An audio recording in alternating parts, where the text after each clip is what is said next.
వచ్చినటువంటి కార్యక్రమం ఏంటంటే యాదవ సంఘం జిల్లా అధ్యక్షుడు మనకి రావడం జరిగింది. ఈ జిల్లాలో మన యాదవ సంఖ్య 1,00,000 పైన ఉన్నది. కానీ మనకి ఏదో ప్రాధాన్యత లేదు కాబట్టి మన పిల్లల్ని మనం గౌరవించుకోవాలనే ఉద్దేశం మీద ఇలా జిల్లాంతలో పనిచేస్తూ ఉన్నాం. ఇలా ఈ యొక్క ఉప్పరిపేట యాదవ శ్రీకృష్ణ యాదవ సంఘం మరియు శ్రీకృష్ణ యాదవ యువసేన ఆధ్వర్యంలో ఘనంగా బతుకమ్మ వేడుకలకు మమ్మల్ని ఆహ్వానించేందుకు మీ అందరూ కూడా పేరు పేరున ప్రత్యేకంగా ధన్యవాదాలు తెలియజేస్తూ ఉన్నాం. మరి బతుకమ్మ పండగ అంటే ఇలా ప్రపంచం లోపలనే ఇవాళ ప్రతి దేవుణ్ణి పూలతో కొలుస్తాం.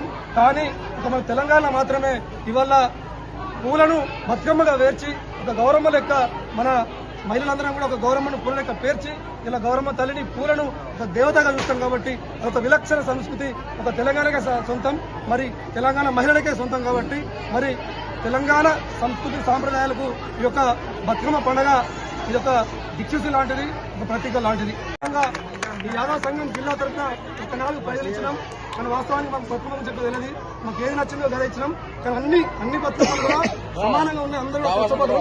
మేము తెచ్చిన చీరలు సెలక్షన్ చేసాం కాబట్టి దయచేసి ఎవరు కూడా అన్నిగా భావించద్దు. ఇవాళ మా యాదవ సంఘం జిల్లా తరఫున మేమందరం కూడా ఈ యొక్క ఫ్లైట్ ఇచ్చుకొని చేయడం జరిగింది.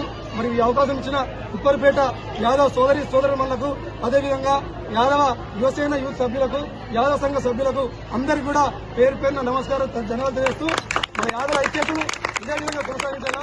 ఈ జిల్లాలో మీరు ఒక హెడ్ క్వార్టర్ కు ఒక తలమణికం లాంటి వారు కాబట్టి మీ అందరినీ పూర్తి చేసుకొని అన్ని గ్రామాలలో యాదవులు కూడా ఐక్యం కావాలా.